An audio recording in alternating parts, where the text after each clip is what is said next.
If you are trying to strengthen your intuition, I'm going to share some tips that have worked for me. Everyone has intuition and can work to make it more accurate and more noticeable, so let's get to it. The first thing that really worked for me is meditating. There was a time when I felt like I could not hear my intuition at all because I was really stressed, and meditating helped me to create a space so that I could connect with my intuition. I didn't really find that one type of meditation was more effective than another. For me, it was really about sitting and doing nothing and allowing my intuition to emerge. Another thing that I noticed that really helped my intuition skyrocket was building a deeper relationship with myself. I realized if I don't trust myself, how am I going to trust my intuition? I was going through a time where I felt indecisive, unsure, and afraid, and I could not hear my intuition at all. Once I started to dig a little deeper, I realized that I didn't trust myself and I needed to build that trust with myself. Once I did that, I found that my intuition started increasing and getting louder. One of the books that I used to help me do this was You Can Heal Your Life by Louise Hay. Now, I'll be honest, I didn't do the whole entire book, but the parts that I did I found really effective, and it really helped me trust myself more and build that deeper connection. I also find that creativity is really linked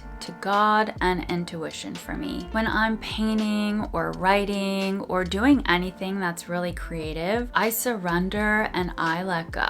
Being in the moment and seeing what urges I get, that really helps me separate my mind from my intuition, because in those moments I can really hear myself overthinking or overanalyzing, and I know that's my mind. Back in 2014, I used the book The Artist's Way by Julia Cameron to help me get back into my creative groove. There are a lot of exercises that help you with creativity, but there's also a layer underneath all of the exercises where it really helps you connect with God and yourself so that you can get into that creative flow. This book was really helpful for me because as I did all of those exercises, I felt myself being more open to intuitive messages and kind of following those messages even if they didn't make sense. Having a strong spiritual practice is something that I found really expands my intuition and my gifts. Whether it is prayer, spending time in nature, observing, or just being part of it, learning things like astrology or reading cards, those things have all helped strengthen my intuition. I would say do whatever you're drawn to when it comes to this, because you're drawn to it for a reason. I've always been really interested in astrology, and when I felt completely disconnected, I went back to astrology and dove even deeper. It helped me learn more about myself. It showed me that I felt like I was off track, but I actually wasn't off track. I was supposed to be off track so that I could find myself and build an even deeper connection with me and the world around me. Reading cards was also really huge for me because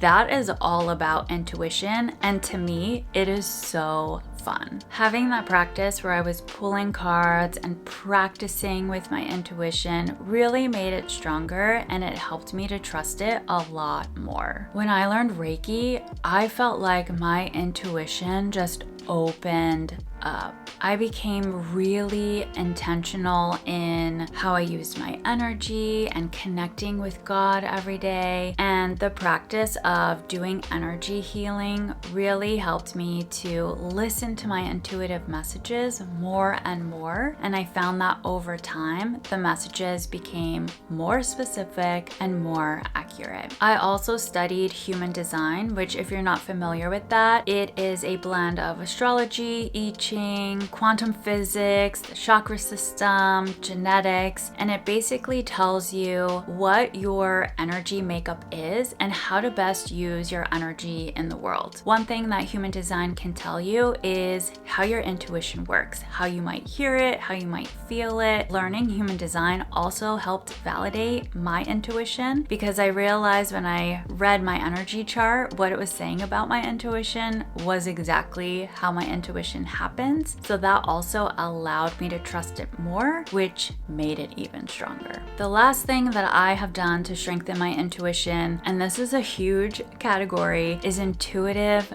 exercises. There are so many. Try a bunch of different ones and see what works for you. Some of the ones that I really like to do are to guess when you're watching sports who is going to score next or who is going to win. When I'm watching a game and someone's going to score, they light up. Or if I am watching a game and I want to know who is going to score next, I ask that and the team will glow. So that's something that you can do if you're watching sports or if you're doing something that is like sports and you want to try and see if your intuition is accurate. Another thing that I like to do is to get an object from a friend and hold it. Close your eyes and see what impressions you get. Then after a few minutes is done, share what you got with your friend and see if any of the information was accurate. Over time, you might find that you get more specific information or you get more accurate, and sometimes it's just fun to see what randomly pops up. Another thing that I really like to do is to carry a notebook or to use my phone and jot down anything that stands out to me throughout the day. Maybe you're walking and you see a number on a building and it really stands out. An animal runs by and it's really noticeable. You get this huge feeling, or you hear a song lyric and you can't stop thinking about it. Write it down, and then at the end of the day or a week later, a month later, look back through what you wrote and see if any of it had any significance. You might find that something that seemed unrelated to anything actually maybe came true or was giving you a clue about something. So this is really good to help you see that your intuition is working even if you don't realize it. Another thing to do if you like to pay attention to your dreams is when you wake up, write down your dreams. Notice any themes that are happening and notice if anything that happens in your dreams is a clue to what has happened in your life. I really love nature and I really connect with nature. So one thing that I have done is go out in nature and place my hand on trees and see if I get any messages. One time I was doing this and I placed my hand on a tree and I heard the Beatles song Help, and I thought, oh my gosh, this is kind of alarming. What's happening? I opened my eyes and I looked up and the tree was dying. I feel like that's a really fun, no pressure way to see if you can get messages from nature. The final thing that I think is really important is to take care of your physical body. If your body is tired or doesn't have the nutrients and the sleep that it needs, it's going to be harder for you to hear your intuition. Notice, am I getting enough sleep? Am I drinking enough water? Am I really taking care of my body? Because that can make a huge difference in your intuition. When you feel good physically, connecting with your intuition will be a million times easier. I hope that these tips were helpful, and if you want me to go more in depth in anything or you have any questions, please let me know. One last thing, if you are struggling to hear your intuition or you have doubt when it comes to your intuition, know that that is normal and that does not have to be the truth of how things will always be. Focus on being honest and really true to yourself, and everything will eventually fall into place. If there is a practice that you use to strengthen your intuition, please let me know in the comments, and thank you so much for watching. I will see you next time.